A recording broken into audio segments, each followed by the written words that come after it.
Dans la vidéo précédente, on avait téléchargé 2 fichiers ci-dessus et on avait ensuite fait une transformation du fichier csv.gz pour en faire un fichier CSV tout court. Aujourd'hui, on va voir comment on va utiliser ce CSV avec LibreOffice.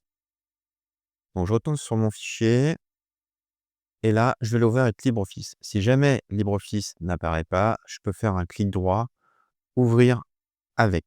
Et là, je sélectionne LibreOffice. J'attends que la page de chargement se présente.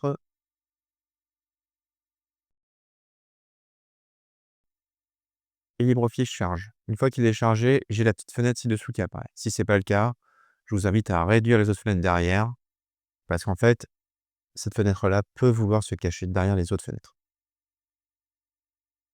Revenons à notre fenêtre. Cette fenêtre, elle apparaît avec différents séparateurs de cocher.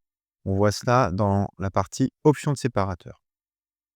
Ce que je vais faire, c'est que je vais cliquer sur mes différents paramètres jusqu'à avoir un changement dans la petite fenêtre qui est en bas qui fait l'aperçu des données. Donc je décoche tabulation, je décoche virgule et je décoche point virgule. Et là, je vois que mon fichier qui est en bas, il est transformé. Donc si je décoche point virgule, mon fichier va sortir comme ça. Ça veut dire que mon séparateur, c'est des points virgules. Ensuite, en haut dans ma fenêtre, j'ai le jeu de caractères. Le jeu de caractères, ça va être l'encodage de mon fichier CSV. LibreOffice est généralement assez intelligent et il le repère automatiquement. Donc là, je peux faire OK. Et mon fichier va s'ouvrir. Donc mon fichier est ouvert.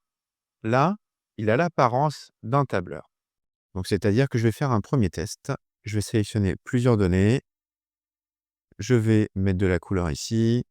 Hop, je sélectionne d'autres données sur le côté. Je les surligne. Et je vais faire enregistrer. Et du coup, je reviens juste au même format en .csv. Mon fichier est enregistré. Hop, je vais quitter. Je le relance. Donc il est bien ici.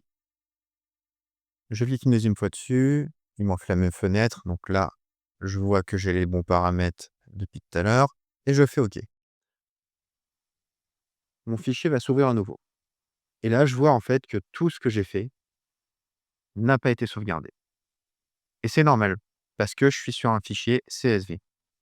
Un fichier CSV, c'est pour comma separated values. Et on va s'arrêter 30 secondes là-dessus pour comprendre ce que ça veut dire. Donc le fichier CSV, il va contenir des données qui sont organisées en tableaux.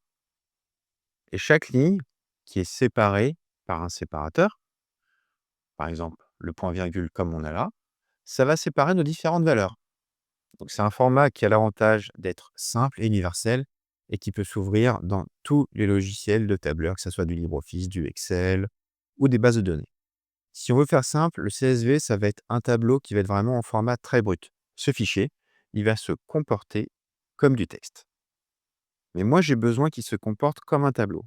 Donc là, je vais aller dans Fichier et je vais faire Enregistrer sous. Et là, dans le deuxième onglet, je vois que j'ai les types de fichiers. J'ai plusieurs types de disponibles. Je vais avoir du ODF, qui est le format par défaut des fichiers tableurs dans LibreOffice. Je vois que j'ai aussi un autre modèle qui est du Excel 97-2003, donc là qui est en XLS. C'est un format qui peut faire du tableur, mais qui n'est plus à jour. Et j'ai un Excel 2007-365, qui est en XLSX. Moi, ce que je veux pour la suite, c'est travailler avec du Excel. Donc, je vais prendre Excel 2007-365. Si vous voulez un moyen mnémotechnique super simple, 365, c'est comme le nombre de jours que vous avez dans une année. Donc, je sélectionne ça et là, je fais enregistrer. Et là, dans le format utilisé, je sélectionne encore 2007-365. Et je regarde en haut, là, vous voyez que l'extension de mon fichier a changé et on est passé en .xlsx.